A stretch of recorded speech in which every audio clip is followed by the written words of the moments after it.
着牵挂，那些伤疤总会结痂，簇拥成时光的花，终会有人为你摘下。Don't feel lonely, moving on， 和时光说说话，光轻轻落下，就等它回答。愿你人还有他，但是情差偏忘，懂着人生充满很多遗憾，依然热爱着冬夏。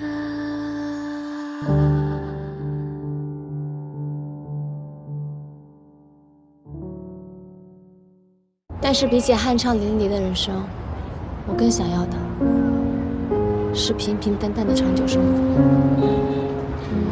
你啊，不用把自己逼得太紧，放松一点，做自己。但是我没有时间了。为什么？我要赚钱养家。我爸去世了，我妈退休了，家里赚钱的人只有我。我妈养老金还有家里贷款，都得我考虑。小小的人儿哪能有这么多的烦恼呢？我真想有一个熨斗，下一次你再皱着眉头，我就给你熨开了。我可不想看我师妹小小年纪就像个小老太太一样。那我得先谢谢师兄了，这样的话我还省了一笔面膜钱呢。哎，医药代表很挣钱，你要不要考虑到公司？算了，国内那么卷，我可卷不动。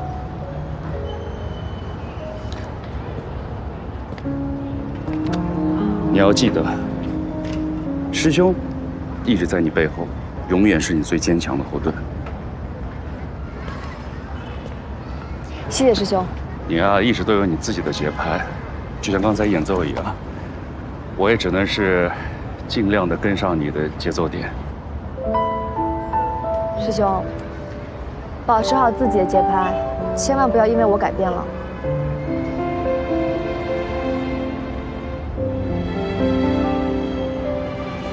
希望我的师兄以后能够成为中国最大的医药公司总裁，就算不到医生了，一样也可以上华人医大的荣誉校友榜，对不对？接个电话。喂。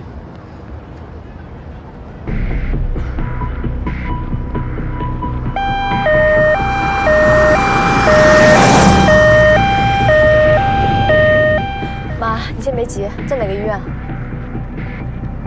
华人？没事，我在路上了。你好，去华人医院。顾老师好。小常，你知道接下来咱们科谁值纪念班吧？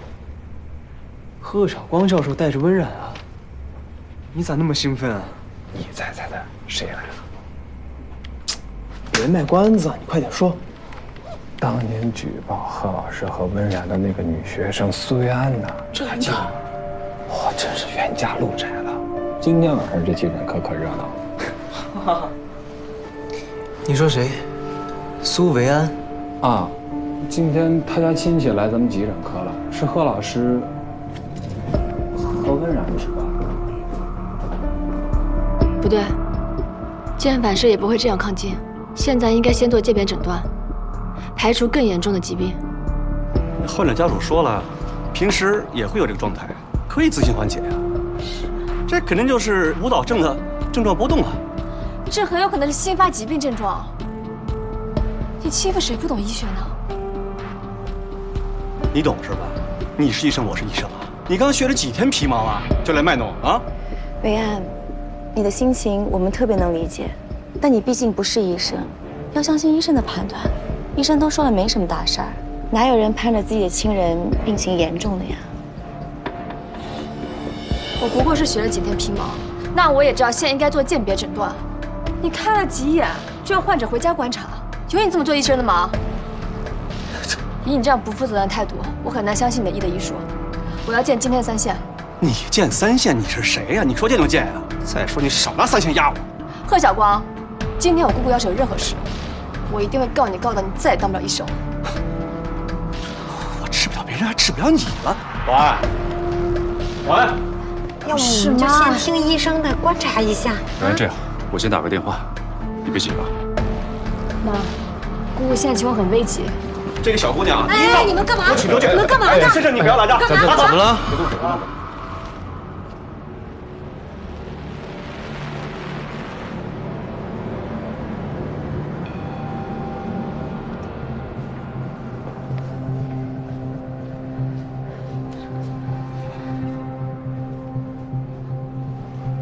没什么事儿，这儿有个医闹，忙你的吧，顾医生。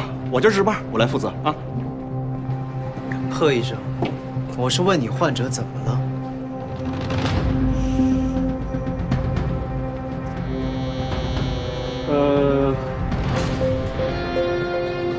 患者主诉四肢发僵，鉴于他有这个高血压和这个亨廷顿舞蹈症的这个病史。你说什么？亨廷顿舞蹈症？对。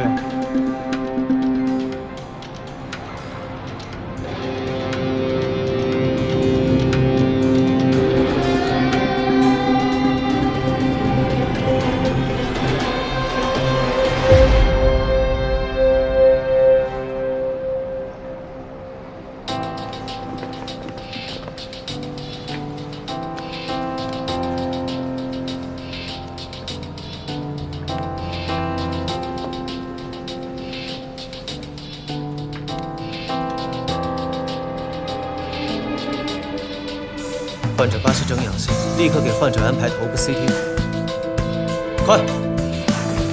头部 CT 可看不出舞蹈症啊。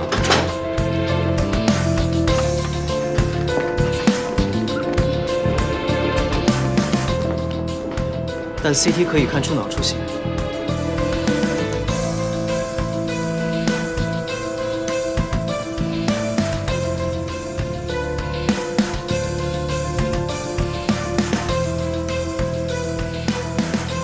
顾医生，你不会是怀疑我误诊了吧？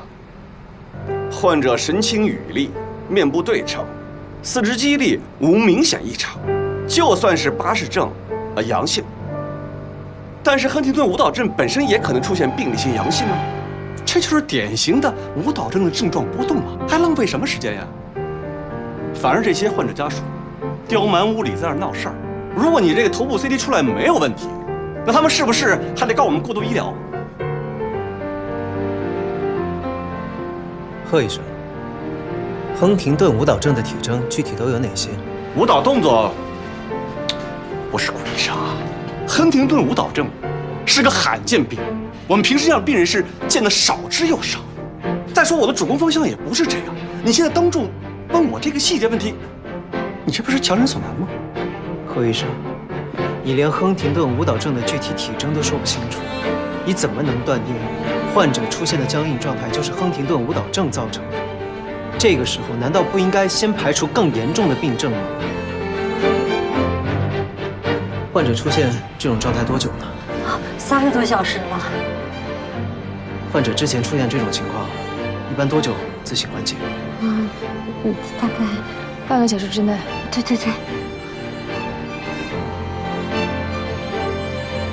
护士长，我这就去 CT 室查看患者结果，随时做好手术准备。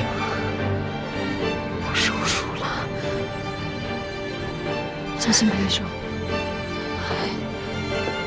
没事儿，慧安，我会一直陪着的，一直等到你姑姑没事。谢谢师兄。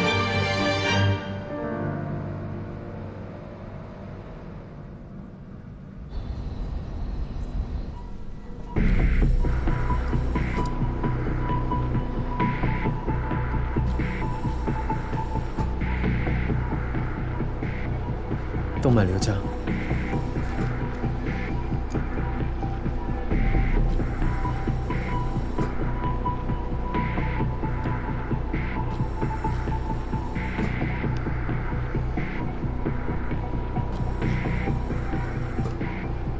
患者是苏维安的什么亲戚？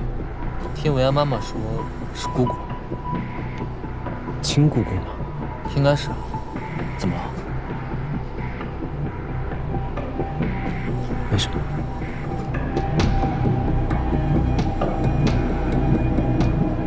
哎呀，维安啊，怎么这么长时间都没出来啊？啊，你要不要问问？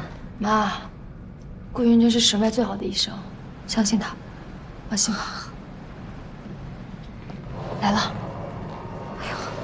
医生，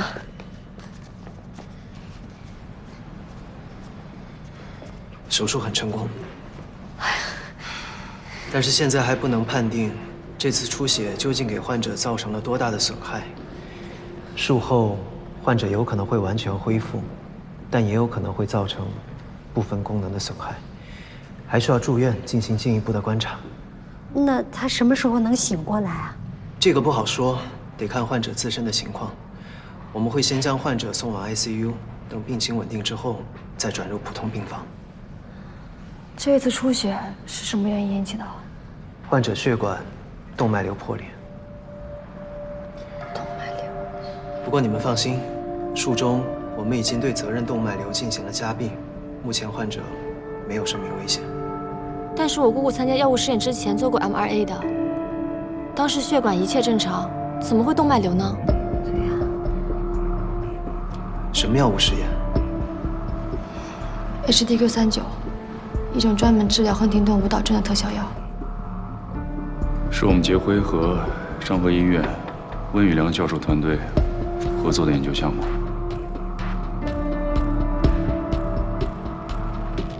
这属于药物试验当中出现的不良事件。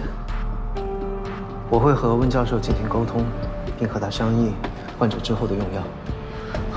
好，顾医生，那以后还有好多事儿都要拜托您了。不客气。妈，不早了，让医生回去休息吧。好，你们也回去。那我们先去忙了。哎。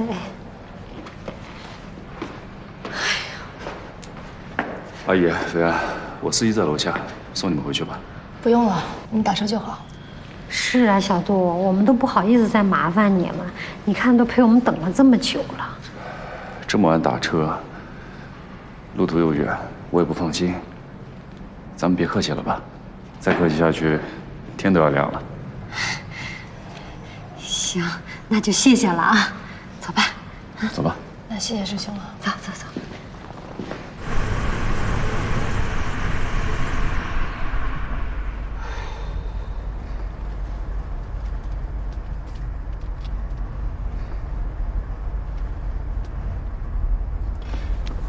小杜啊，刚才那个顾医生，你们认识吗？熟不熟？哦，认识，但也只是认识。阿姨有什么事吗？这不阿元做手术住院了吗？哎呀，中国有个熟悉的医生，是不是更好一点？阿姨，那家医院的院长是我父亲，除了刚才的顾医生，其他省外的领导我也都认识。您如果有什么需要打招呼的地方，您尽管吩咐。哎呦，那太好了。妈，顾医生对待病人非常认真负责，就算不打招呼，他也会做好一个医生该做的。哦，你们认识啊？他们是在拉。顾医生是华人的老师，他的医术和为人在我们学校很出名的，你就别担心了。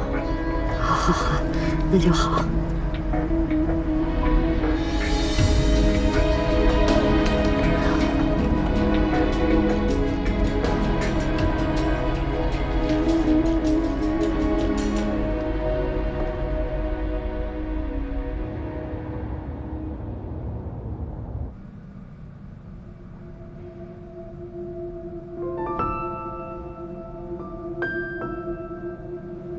患者主诉四肢发僵，鉴于他有这个高血压和这个亨廷顿舞蹈症的这个病史。患者是苏维安的什么亲戚？听维安妈妈说，是姑姑。亲姑姑吗？应该是。怎么了？亨廷顿舞蹈症。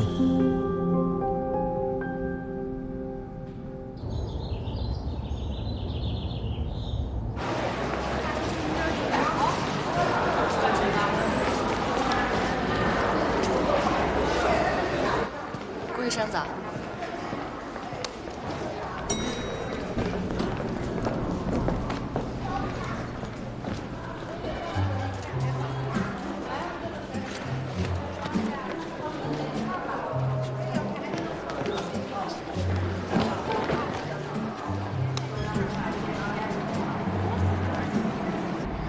我是李婉彤，你想干什么呀？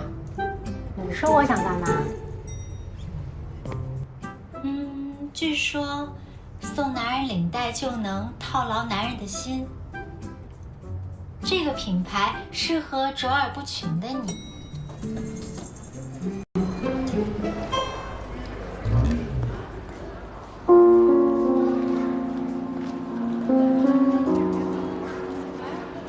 哎，宋小姐，好久不见！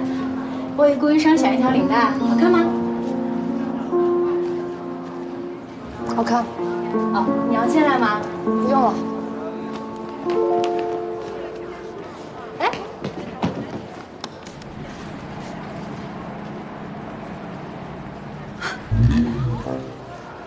顾云峥，你在我面前做了这么 man 的事情，只会让我对你越来越痴迷。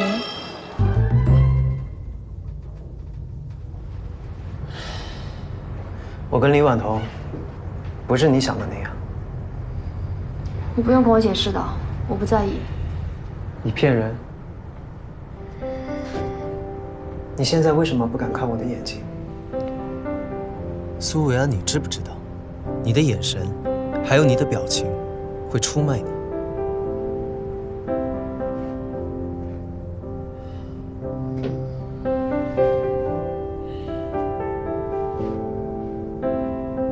我可不可以请你帮个忙？可不可以请你在我妈面前装作不认识我？我不想让她知道我在拉卡亚的一切。是拉卡亚的一切，还是我们之间的一切？你是不想让你妈知道，还是怕杜云城误会？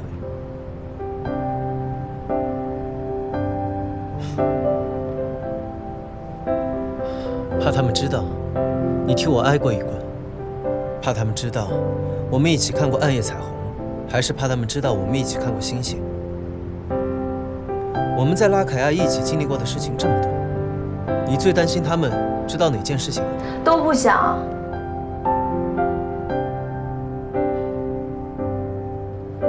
顾医生，再纠缠过去就没意思了。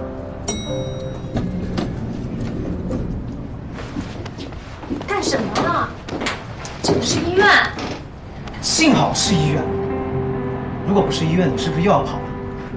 苏维安，从今天开始，你别想再跑了。你与其想要怎么离开我，你不如好好想想怎么坦白。你为什么不告而别？我没什么可坦白的。你在骗我。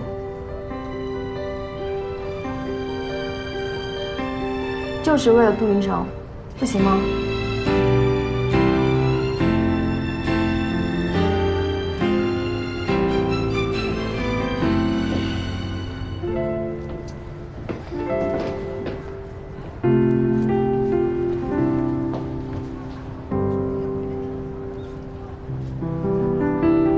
哎，你别紧张，没事的。哎，好。师兄，你怎么来了？买饭回来了，多亏小杜了，他在这儿帮我盯着姑姑的这些事儿，我好多事儿都不懂，幸亏他在这儿了，你快帮我谢谢他啊！谢谢你啊，师兄。咱俩别客气。你怎么了？不舒服吗？来来来，快坐下。来坐。啊啊，穿少了。没事儿。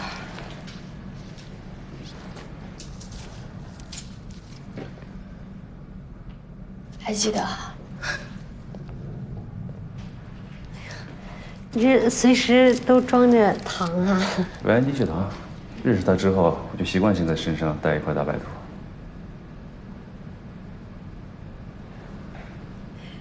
心可真够细的啊啊！你怎么来了？我怎么不能来啊？这话不应该是我问你吗？公司应该很忙吧？你怎么来了？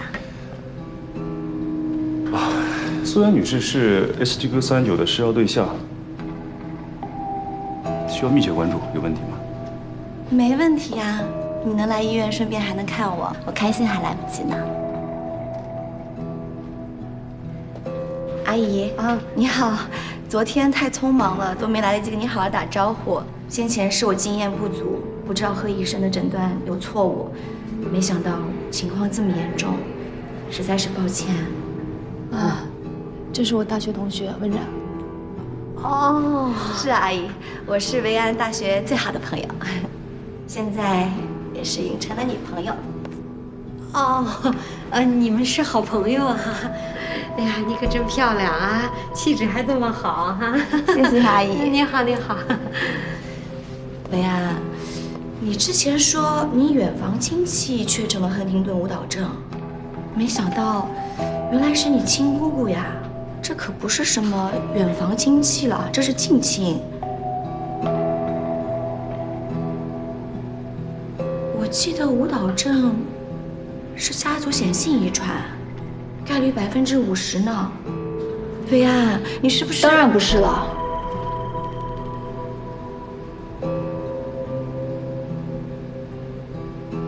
这种事情还是要做一个基因检测才能放心。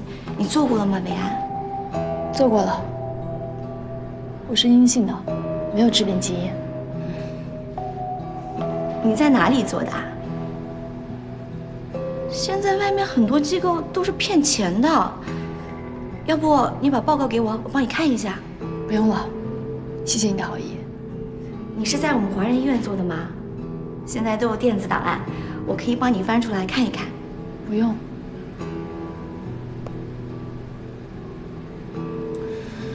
查过了没事就好，不用这么咄咄逼人。这怎么是咄咄逼人呢？维安可是我大学最好的朋友，我这不是担心他吗？阿姨，我们华人医院做基因检测可是最权威的，这万一在外面小医院做的结果不准确呢？还是要看一下报告才能放心。你说是不是，阿姨？是，维安啊，要不有空再做一个啊？小冉，你吃过早饭吗？没有呢。陪我去买杯咖啡吧。好呀，我先走了。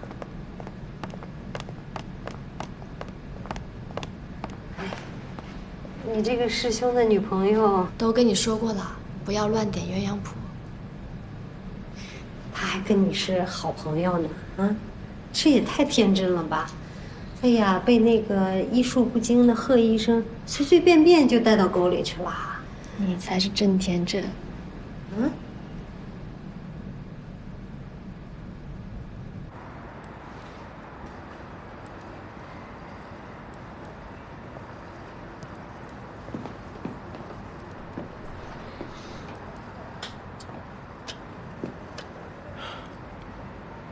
方明凡，其实你的知识储备已经没有问题了。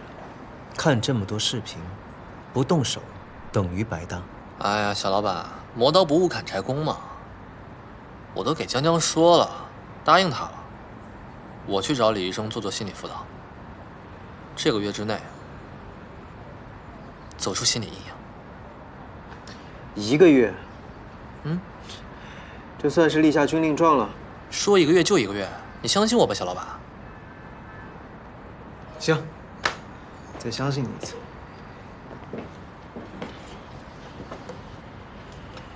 小老板，你现在在办公室干嘛？我下午的班儿，我不在办公室，我在哪儿？苏维安一大家子人都在医院啊，这可是你表现的大好时机啊！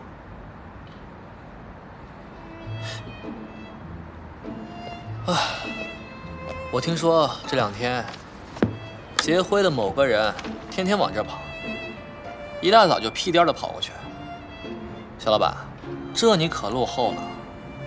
某人是谁呀？就是以前也不来咱们医院看温医生的那个人啊，最近倒是很积极。你也挺积极的，怪不得来这么早。怎么，我在你心目中就是这种不务正业的人吗？没有，我们小老板是最敬业的人。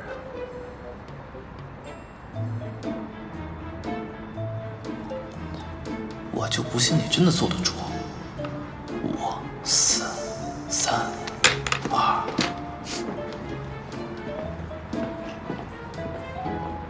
算你开窍了。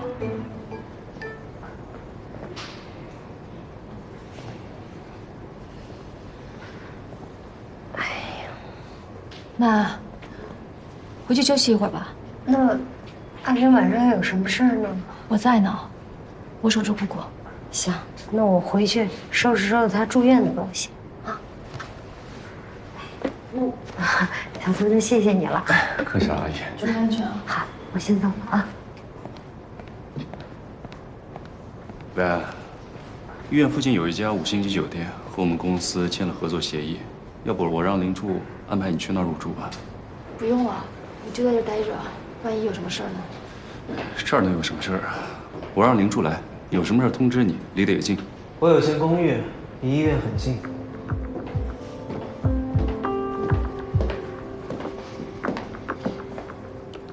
这2天我住医院，你去我那儿住吧。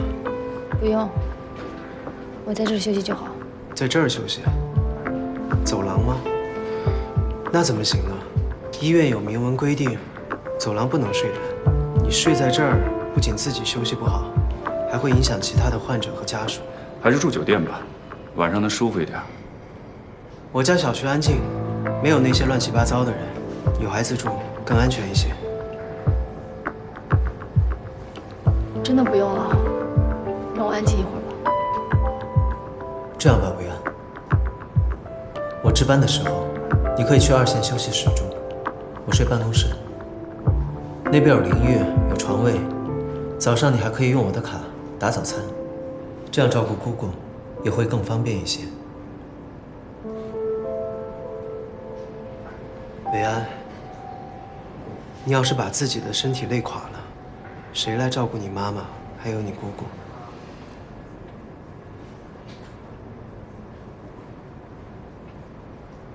那谢谢你了，我去买点东西。师兄，你也早点回去休息。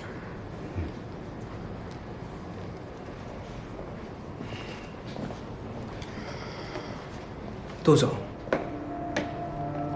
你在这儿这么关心维安，你女朋友知道吗？我希望你管好你自己，也管好你的女朋友。你什么意思？我建议你可以去问问万味酒吧的老板，让他把监控给你看一看，你这样就知道维安被骚扰的那天究竟发生了什么。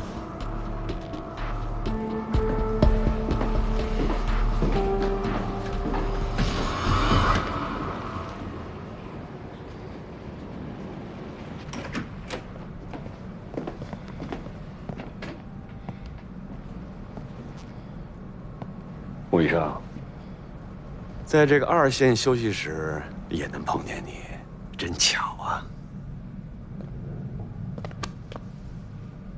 没事儿。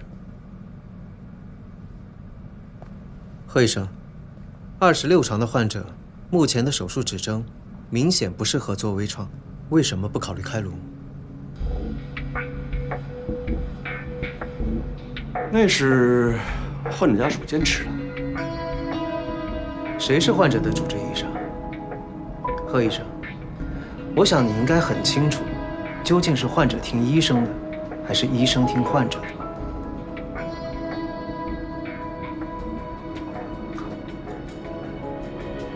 管好自己的事儿吧，啊！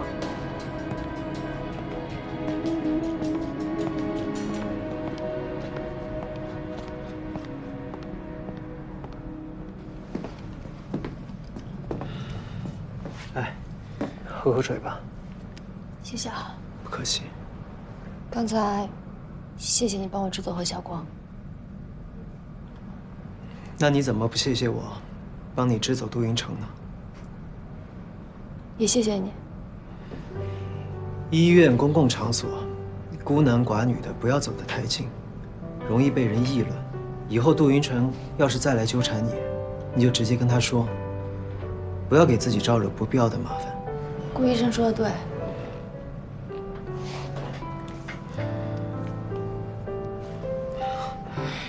你就是这样对待你的恩人？刚才不是顾医生说的吗？孤男寡女在这样的公共场合容易被人议论。所以在你的心里，我跟杜云成一样。有什么不一样吗？有什么不一样？你需要我来证明有什么不一样？顾云峥，这里是医院。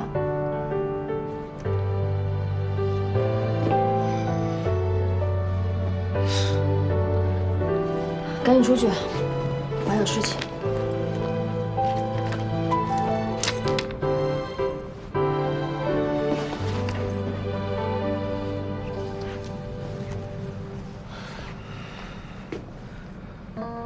苏维安，这是什么？一个普通的破石头。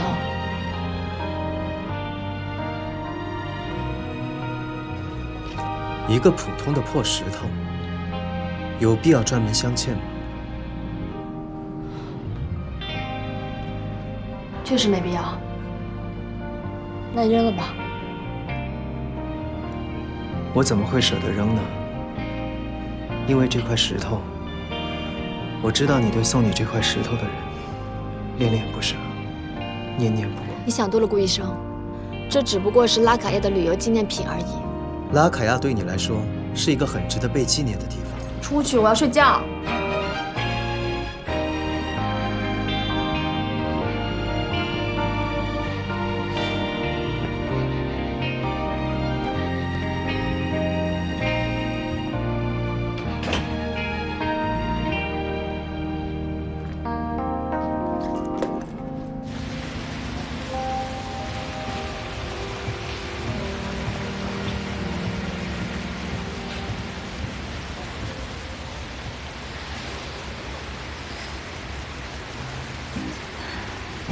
小凯哥哥，其实我有一件事情没告诉你，我已经有男朋友了。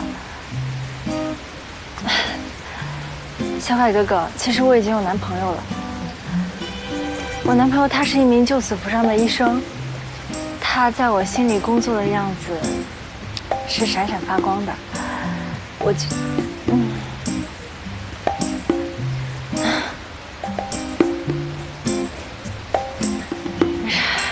可以的。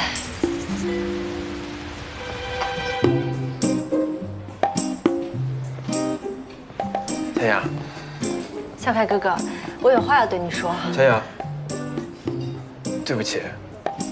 啊？这段时间，谢谢你陪我逛街、吃饭、看电影，但其实我一直把你当做从小一起长大的小妹妹。如果让你产生什么误会的话，那我只能说抱歉了。你不是要追我啊？你知道的，我爸妈一直催着我结婚，我实在没有办法了。但是现在好了，他们已经回美国了。所以你每次约我出来，都是为了演戏给你爸妈看。其实我不喜欢你这一型的。那个，如果没什么事儿的话，我还约了人一起健身。我先走了。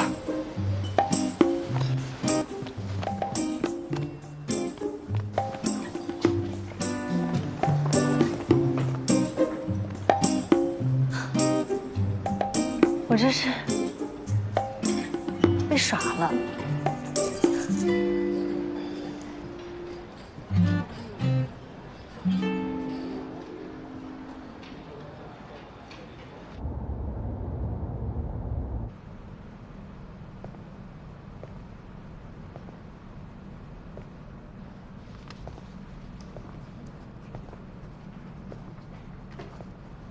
方医生，这学习呢？嚯，这都是看上工具书了。你说你都临床这么多年了，这怎么了？基本功忘光了？开始大学那套啊？实践？哎呀，要说这顾云峥啊，找你当医助，真是有勇气。我就想，没准哪天他这手术台零死亡率会在你手上了呢。开玩笑，开玩笑。不用你管，我自己会克服这些问题。小芳啊，你看这个努力都会有结果，但它不一定是成果呀。所以听哥一句劝啊，如果觉得实在不行，那别硬撑着，干脆放弃得了。不能放弃。江江，我觉得方医生以后必定大有作为，因为他知道自己的问题在哪儿，并且每天都在想解决方案，不像有些医生，除了嫉妒别人的实力，一遇到点困难只会放弃。多去看看名人传记吧，有多少人出道即巅峰，最后一无是处，又有多少人晚年才发力？方医生一定是后者。这位医生，希望你不要是前者。这你朋友啊，小姑娘嘴真厉害。别管他，谢谢你，江江。以后谁要是再敢打进积极性，我江敏就把他怼得满地找牙。好，你继续吧。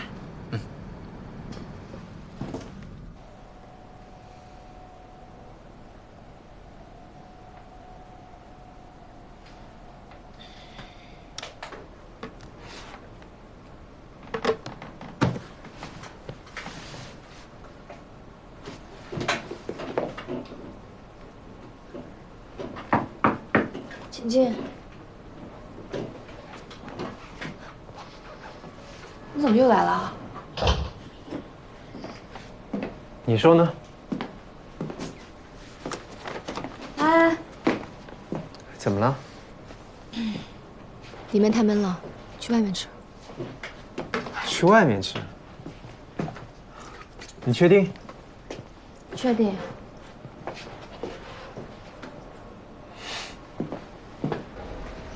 来，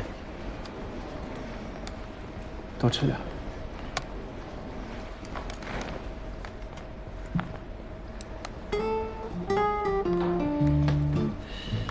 早知道在外面吃会被当做国宝围观，还不如在里面吃呢。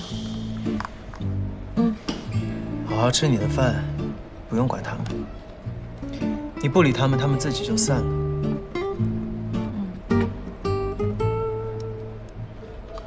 我脸上是有什么东西吗？你吃饭的样子，还是一点都没变。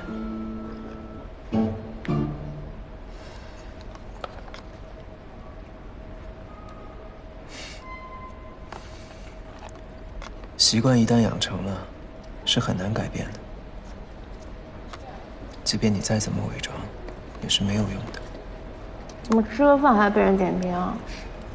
我吃饱了。哎，好好好，我不说了。你照顾病人辛苦，多吃一点。苏维安，你到底为什么？你再这么多问题，我就又吃饱了。好，我不问了。我不会逼你，但是如果哪一天你想主动说，我随时恭候。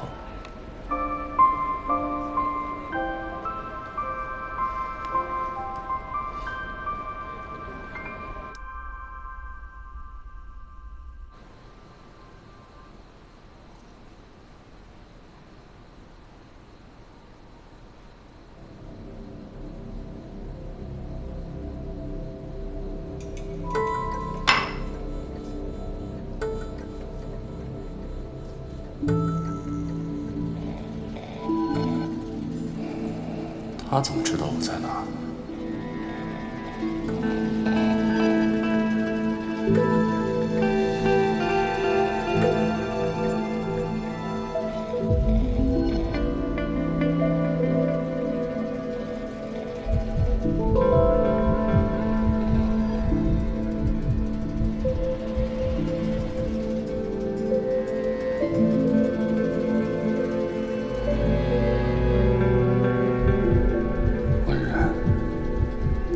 跟踪我。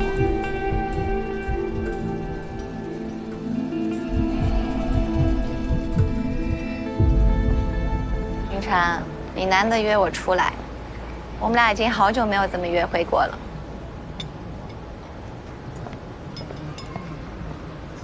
我们分手吧。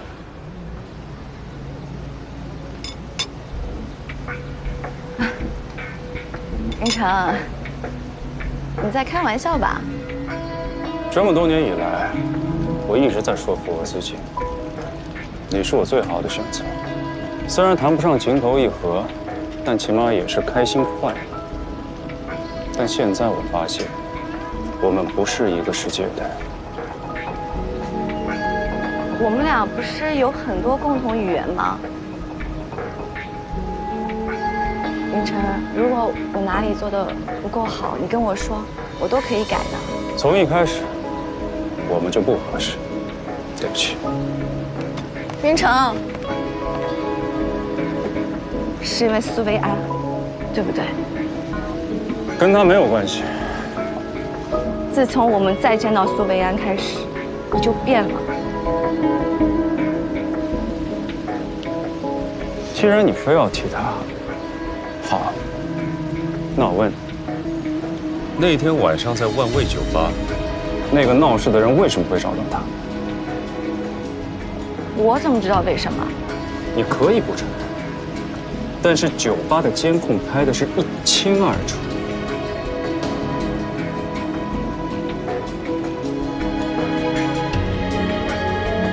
苏维安回来之前，我们相安无事。他一回来，你就要跟我分手，不是因为他，是因为什么？你偷看我手机了，是不是？我不知道你在说什么。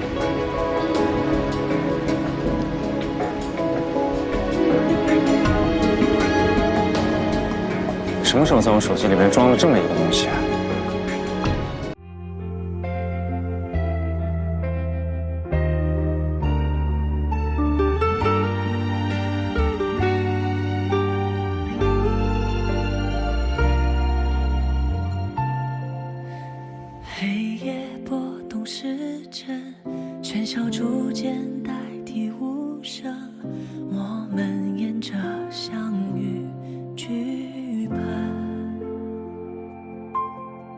像前夜的彩虹，还有穿过沙漠的风，都曾经是我们的坚强。谁不是茫茫中迷途的人，找寻1/1000的可能，困在这因为命运的墙，却依旧追逐着星辰。别担心我爱着的迷途的人，只陪着温暖孤独灵魂。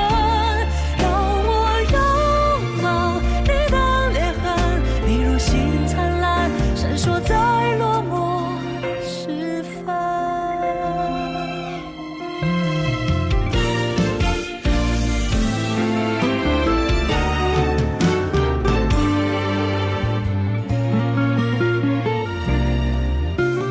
黑夜过渡时针，喧嚣逐渐代替无声，我们沿着相遇剧本，